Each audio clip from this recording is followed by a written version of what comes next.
Miante.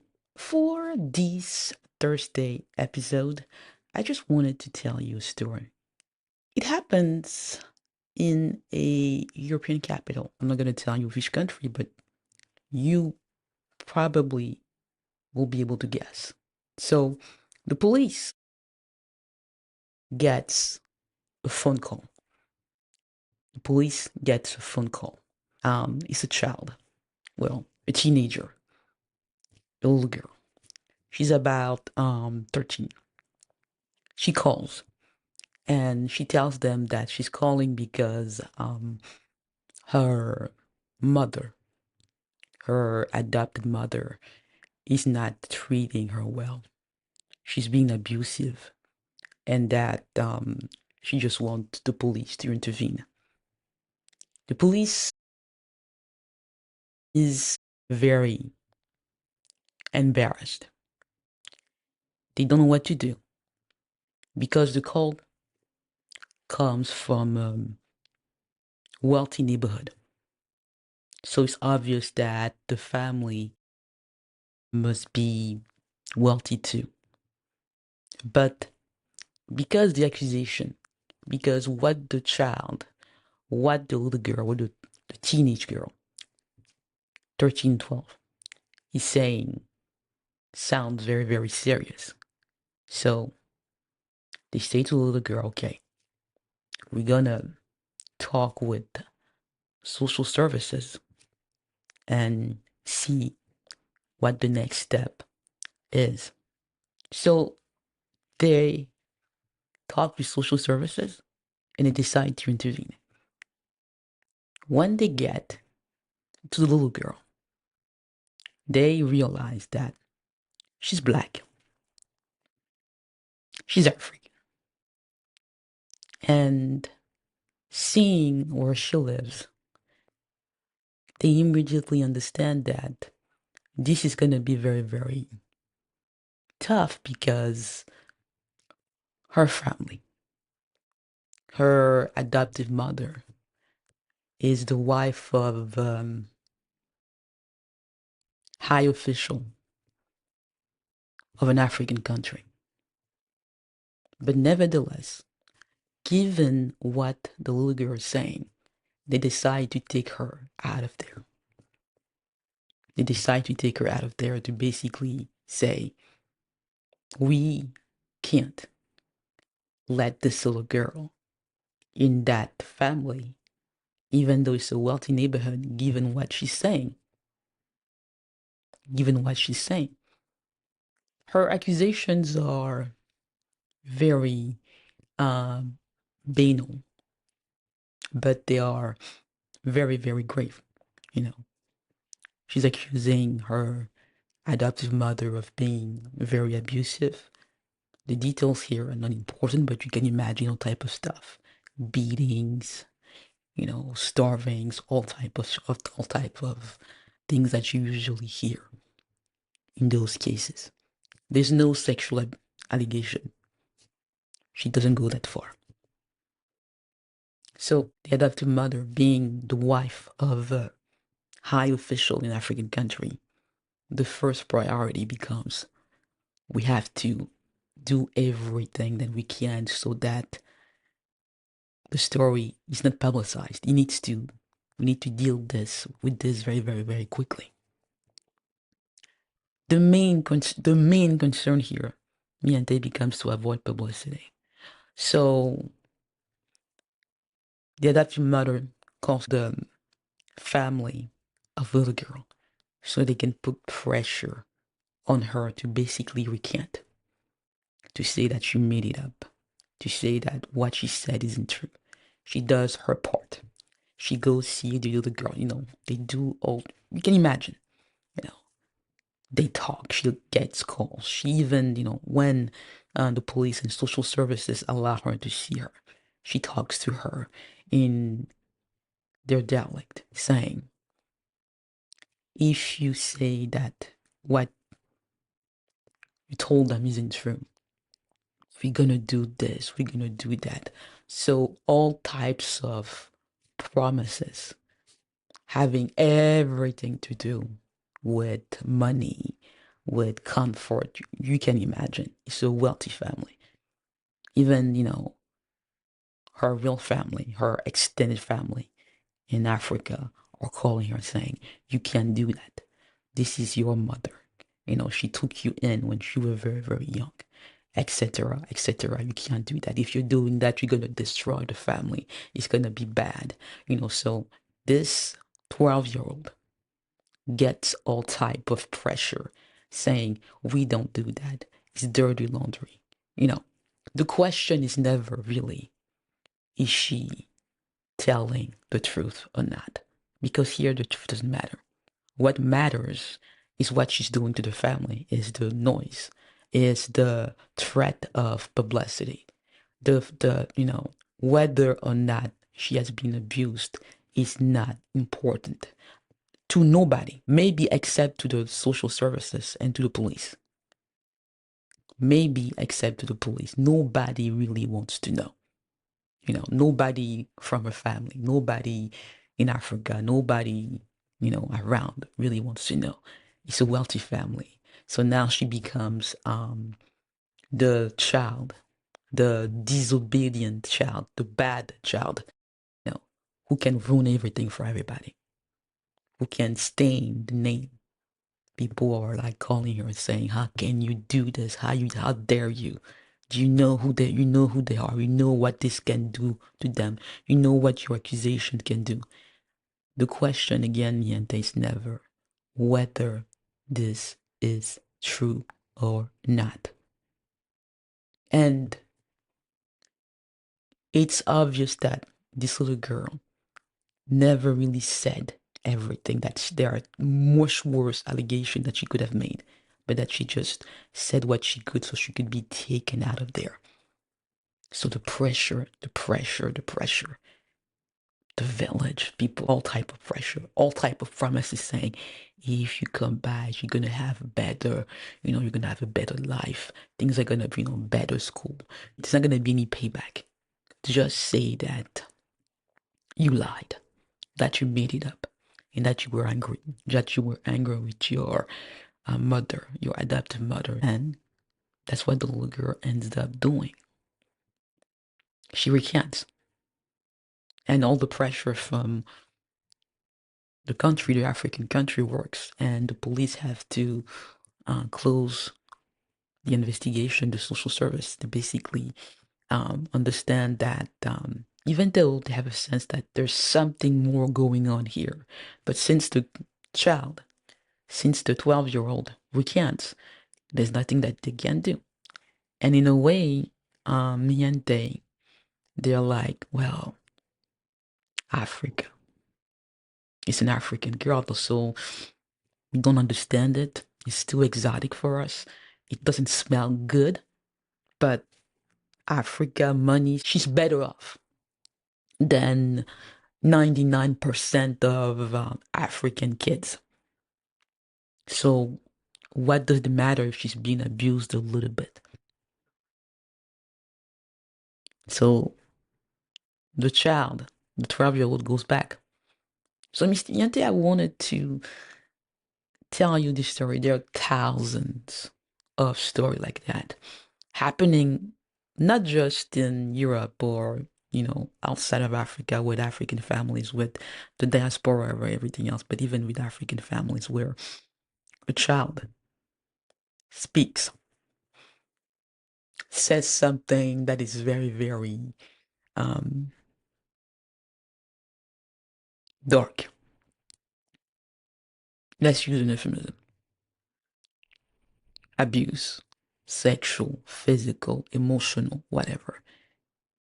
And the question afterwards is never, is it true? But the question is, let's keep it inside. Let's deal with this internally. No matter how severe. The question is never the well-being of the child. The question is never really the well-being of the child. The question is everything else. The reputation of the family, and it becomes even the main factor when they're well-to-do. And the child, the person who dared speak, who dared make the accusation, who dared to say the unspeakable abuse, sexual, physical, emotional, no matter what, becomes a problem.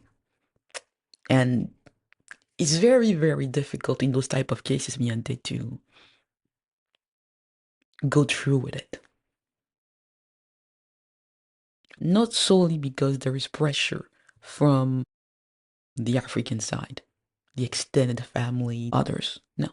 Also because the people you're speaking to, if you are in a European capital as that little girl, the authorities, the social services look at African stories like this with, well, it's not the same. African abuse, African kids are tougher. Does it really matter? They're used to it.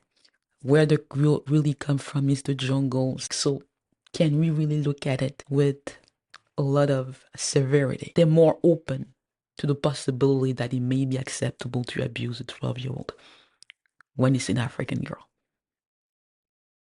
They are.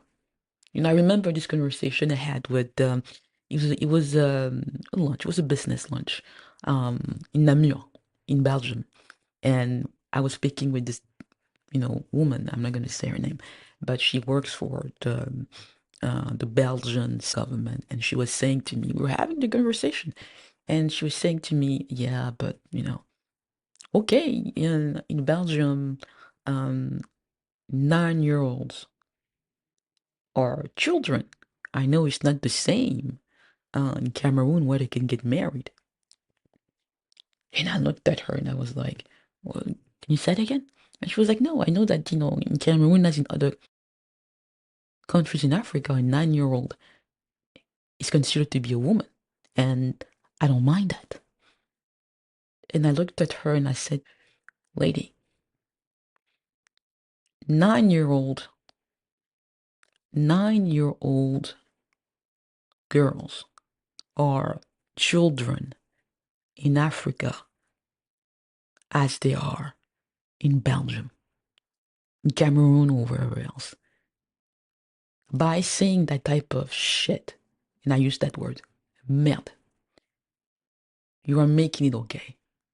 So when something happens to a 9-year-old African girl where, Belgian guy can just look at it and say, no, but it's normal. I can basically have sex with her. So it's an African girl. It's normal. They're fast. They're used to it. They are, they're free. They're free. You can abuse them. It's fine because in their country, on their continent, it's considered to be okay. So my main point here is with this African context and African families and this tendency that others have to other them, to make it seem as the African family is something different than other families, that they can be really abused there. And then if there is abuse there, it's normal. African children are tough. They're used to abuse. They have seen it. Sexual, abuse with, African girls is normal. It's fine. They'll get over it because they've seen worse. You can abuse them. You can give them candy. It's fine. It's fine. When you don't accept that, when you're the victim here of something that is unspeakable, and that you know that the price for speaking up is more than ostracization, it's more than marginalization. It's that, one, you're gonna lose all the African folks, and those that you dare to say the truth to say your truth to reveal family secrets to, are never really gonna protect you, because at the end they're gonna be like, well, African family, who are we to intervene? They're gonna deal with this on the inside. Abuse, wow, it's not that bad. It's not that bad. And it's too complicated, orderized, it's their shit. It smells bad. Yeah, but well, moral relativism. No outrage. With this 12-year-old girl, it was obvious that something bad was going on there. And they got the excuse that they needed not to push it. I think that the little girl sensed it. So she didn't really, she just retreated and went where she felt like she had a chance. And that just shows you how tough it is. When there's all of this, je ne sais quoi, African je ne sais quoi. I made an episode on that, where people can just make stories like this insignificant, saying, oh, it's Africa. And to conclude this episode, I wanted to come back to my experience with the Brussels bar, the French part of the Brussels bar. I wasn't 12, when I was trying to tell this story that I have so much trouble telling in English. It had everything to do with abuse. I was way older. I'm a lawyer. But the pressure, the heaviness, the burden, the gaze, the smell, everything that isn't said, but that pushes you, to just shut the fuck up. If you get any help, shut the fuck up. We don't want to do more than this. We don't want to get involved. It's Africa. It's something else. You're African. I had this the social worker from the Brussels bar who told me, "Nah, you were already disabled when you came to Belgium. So basically, you were already broken. So what does it matter? What does it matter?" So the point of all of those stories is that by constantly otherizing Africa, African families, by making it impossible to speak about the wrongs when they make Africans uncomfortable. We make tragedies not only possible, but likely. Those type of stories never end well. They never end well. Because when you know that you can abuse an African kid, even in a Western capital, you're going to do it. And when the kid knows that there's nothing he can do, there's nothing she can do, there's nothing they can do to protect themselves, it never ends well. It never ends well. The rights of people who are different, the rights of African children, etc., etc. It's not a Western discussion that is very, very much needed. One of the goals of my podcast is to, as much as possible, talk about those type of stories and to continuously make the point that disability matters, that difference matters, and that African lives matter, and that we have to talk about those type of Shit. Excuse my French. So, a podcast. To speak up, silent, no more. Niente. I hope you liked this episode. Don't forget, Niente, to subscribe to my YouTube channel. See you, Niente, next Tuesday. Tomorrow, the episode en français.